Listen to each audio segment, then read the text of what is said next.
What's up, guys? JMS here. I just got done with a Real Talk Tuesday hangout like we do here on the YouTube channel every Tuesday. And I've been talking a lot about self-awareness. I have no idea that I hadn't made a video on the details of self-awareness, getting deep into the nitty-gritty. But first, before I get into it, I want to say, you know, I want to ask the question, why should you even care about self-awareness? It might sound like sort of like a crazy topic, like in the self-help area, and why should I want to look at that? But there's good reasons. And after I go over these reasons, I want to go into the four pillars of self-awareness concept that I sort of created based on my own journey through this. So people who can really benefit from self-awareness are people who have self-dialogue that sounds something like this. I'm just sort of lost, and I don't really know what it is, but I just something feels off in my life, and I feel like there's something more. I feel like I'm meant for something bigger, and I'm not living my life that way. My life's very mundane, and it's just something's off, and I feel like there should be more in my life, um, or I feel like I'm meant for greatness, and this is what I feel inside is not matching my life on the exterior. So things like that, self-awareness can really benefit you if you feel any of those sort of, if you have any of that kind of talk in your head or those feelings. Another thing is if you're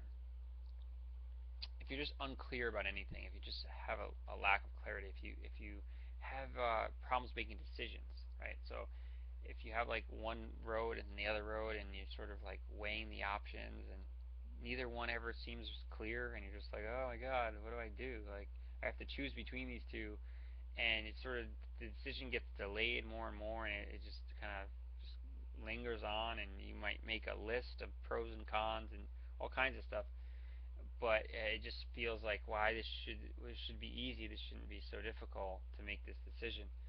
If that happens to you a lot, then self-awareness is definitely important for you to look at.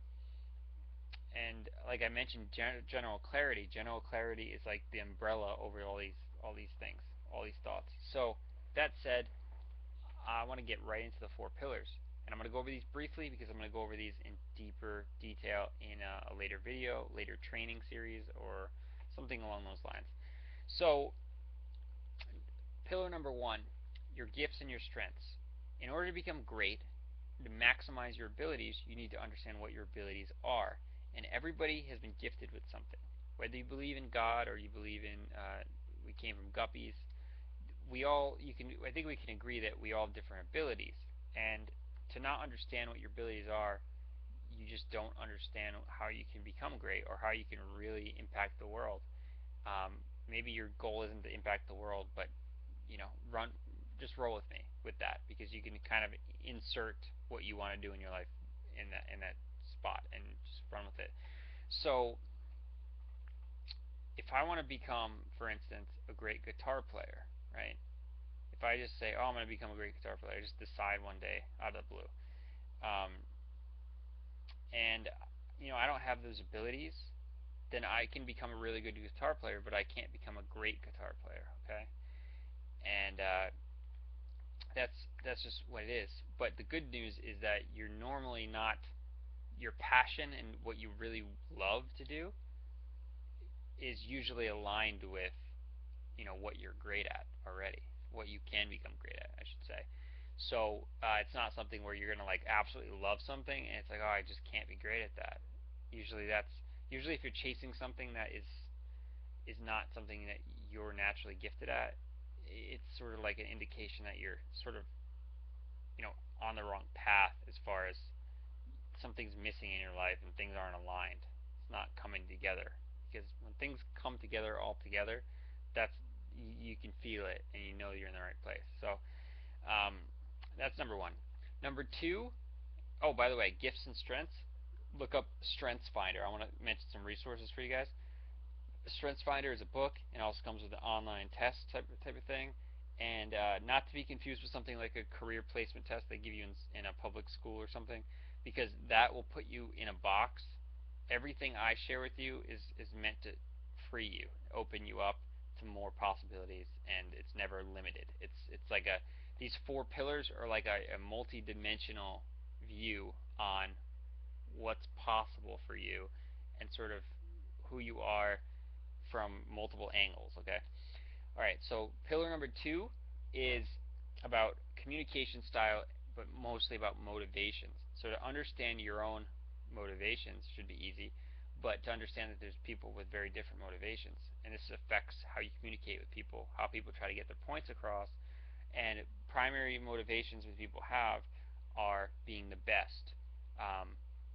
People who love money and they're motivated by money. Other people are motivated by causes. They're motivated by serving people and helping people, impacting the world in that way. Um, Other people are motivated by fun, like to kind of be socialites. They're motivated by the energy.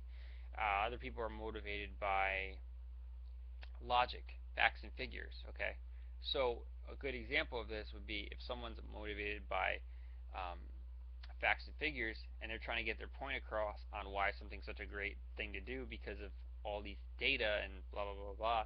And this other person who's just trying to like have a good time and roll with things and just sort of like move from one thing to another is looking at them like they have four eyes, like because they don't understand.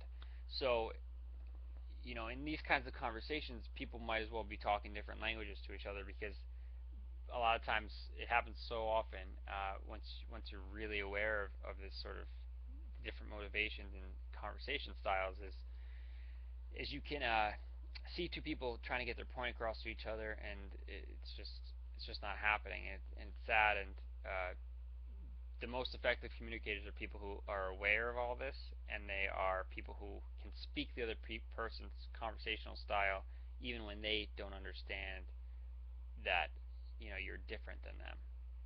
So I'm not going to get too much into that, more than I already did. Number three is about how the world sees you. Literally, howtheworldseesyou.com. I'm not sure if that's a temporary link, but the lady behind it is Sally Hogshead, and she does a great job of understanding how people are attracted to you naturally, and there's certain triggers. So you have a certain ability to attract people to you based on a certain quality you have. Different triggers are things like innovation, passion, integrity, mystery. So those are just a few, but basically you can activate this quality, use it as much as possible, use it strategically, and have more people attracted to you for who you are. And it's super powerful, obviously, to have that sort of ability, and not just attractive in the sense of like romantic attractiveness or anything, but just in life, right? People um,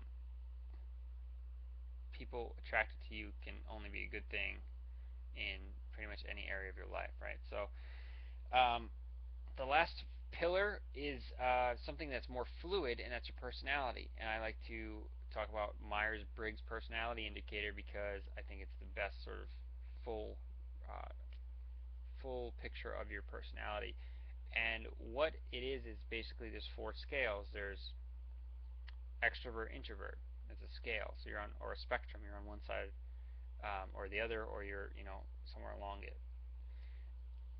There's thinking and feeling. There's intuition and sensory, how you're seeing things, how you sort of make decisions, I guess, and then perceiving and judging.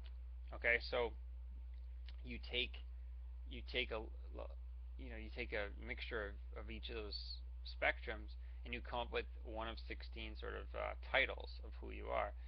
And but the important thing to note is that this is sort of like very self-awareness sort of activity, because you can understand where you're at, but you can also change it, right? It's different than your gifts and other things we've talked about, because you can actually change.